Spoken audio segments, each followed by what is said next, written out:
Hi. If the present is like a vitamin, boring but necessary, nostalgia's like a sugar pill, harmful but delicious. And I've got a sugar pill for you right here. The story of the last time the Beatles ever played together. And when was this momentous occasion? That's easy, you're all saying. It was the rooftop, January 69.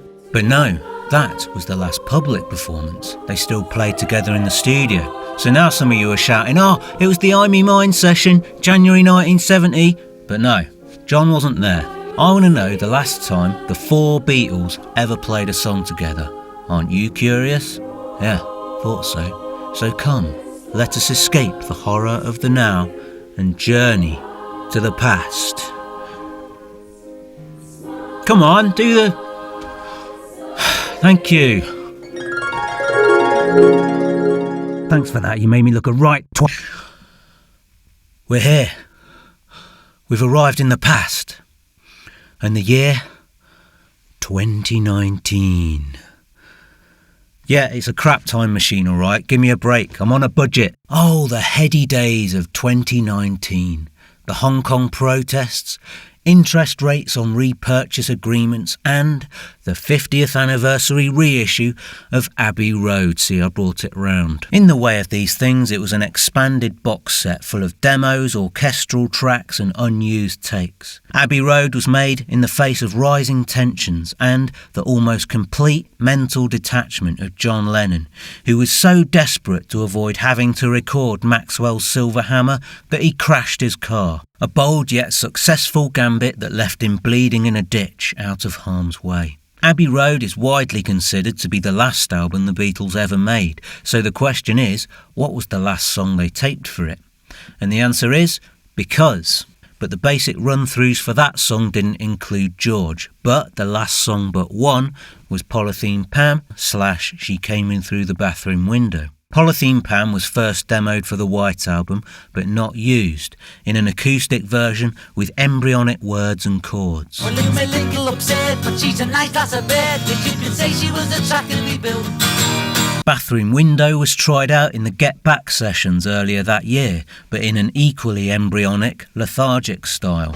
She worked at 15 clubs a day. Working 15 clubs a day? Yeah. For Abbey Road's long medley section, they reduced Polythene Pam to its essential 40 seconds, totally re-energised Bathroom Window, then shunted them together into one piece to be taped as a single performance. The fateful day was Friday, July the 25th, 1969, the day after Neil Armstrong and friends got home from the moon. John was on 12-string acoustic, Paul on bass, George on electric lead and Ringo on drums. It took a lot of goes to get right, and it probably wasn't until sometime in the evening, maybe around the time other Londoners were watching the Friday film on ITV or hitting the town, that they finished take 39, declared it the keeper, put down their instruments and never played together again. Not the four of them anyway.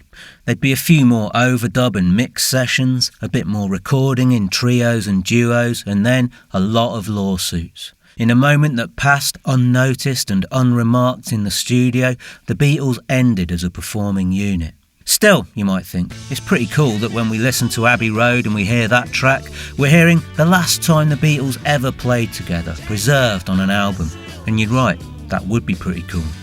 But sadly, later the same evening, the bass and drum parts were redone and the original performances taped over. Damn it. Why'd they have to go and do a thing like that?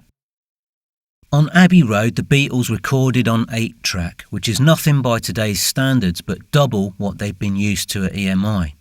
Even so, drums were still usually all on 1 track or 2 at most, and if they were quite far along with a tune and then decided that, say, the snare sound wasn't quite right, the only way to fix that would be to redo the whole drum track. But enough conjecture, is there a way to actually hear what they taped in the first place? Well, let's take a look at that 50th anniversary box set, shall we?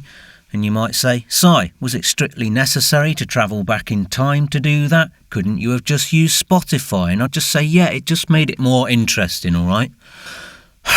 You might be thinking, are you going to at least do something useful now you're back there, like bet on a horse or prevent the spread of COVID-19? No, I'm not. I'm sure a different YouTuber could get a very interesting video out of doing those things, but I'd rather just experience 2019 from this cupboard, if that's alright with you. Anyway, I need to get this all wrapped up before Past Me comes home, because that's going to cause all manner of difficulties. So, Abbey Road box set. Is the Raw Take 39 on it?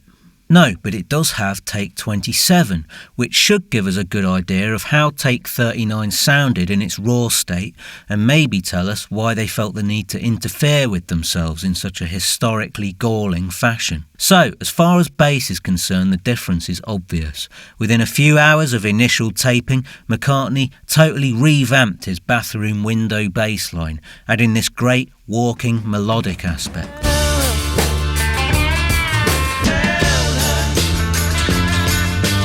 He also had a whole new vision for the second verse, adding stops in his part that worked against overdubbed whip cracks to create a new feel that was totally funky and utterly genius.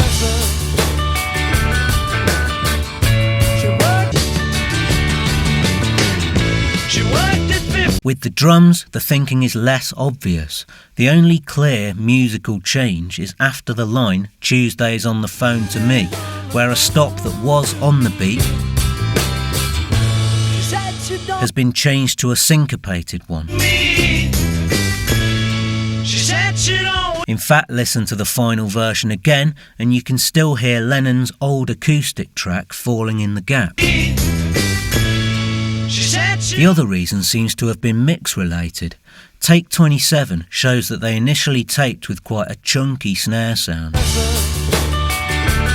And for Bathroom Window, this was toned down, possibly so those whip cracks would stand out more. And in Polythene Pam, for the re-record, Ringo didn't play his snare at all. The final version's isolated drum track revealing that the snare was overdubbed separately and then heavily treated. That explains the why and also gives an insight into their process and how they always found ways to improve on what, to most ears, was already great. But other questions still hang over this scenario. And now a title card will appear on the screen as a kind of visual punctuation mark. Questions like, does the Raw Take 39 still exist? Can we listen to the Beatles take their final bow as a unit, even in such an unpolished, sketchy fashion? Just to hear it? And the answer is, not sure. Giles Martin would know, and I would email him about it, but he's too busy doing lines of caviar off the deck of his super yacht to talk to the likes of me, and rightly so. But in the absence of hard facts, let's turn instead to rank speculation. With only 8 tracks to work with, it's unlikely they would have kept unwanted audio. They had a job to do and no need to be sentimental. The only hope would be if a rough mix were kept for some reason, or if the tape were copied first and the re-records done to that. Back in those days, if you filled all 8 tracks, you'd mix that tape down onto 2 tracks of a second, giving you 6 more to work with, and this reduction mix would get its own take number. And this was done, take 40 being created on July the 28th, 3 days later and only after considerable overdubbing. It's unlikely any unwanted audio was left on the tape by then.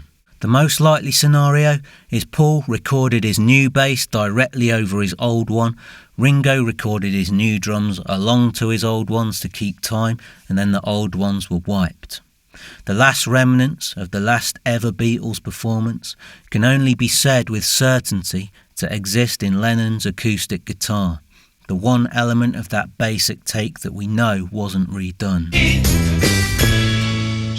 and which contains barely audible trace amounts of his bandmates, captured in audio spill the studio's engineers would have done their utmost to prevent.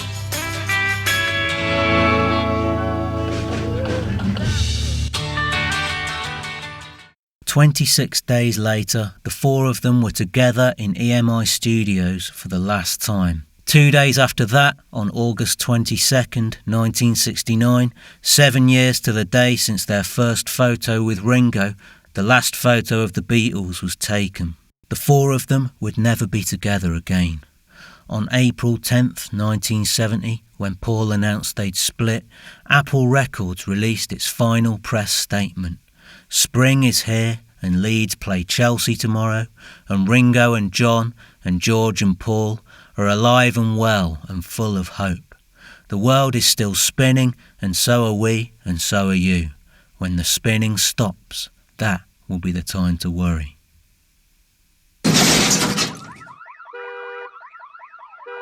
And thus ends today's story and my own magical journey to the year 2019.